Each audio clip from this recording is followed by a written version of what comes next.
بالأسماء: انقسام داخل الأهلي بسبب إمام عاشور، وهؤلاء غاضبون من ضم اللاعب.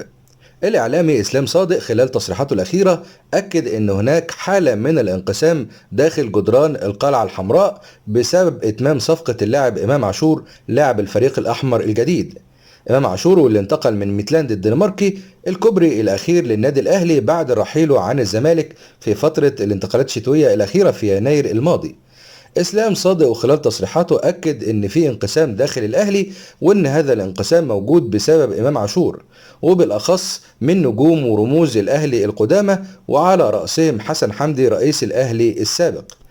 اسلام صادق وخلال تصريحاته تحدث قائلا: محدش يقول لي عرفت منين وان حسن حمدي مش بيتكلم، انا عرفت وخلاص. حسن حمدي بيرى ان ضم امام عاشور ضد مبادئ الاهلي، وان امام عاشور سبق واهان الاهلي ورموزه في فيديو، واهان كمان جمهور الاهلي.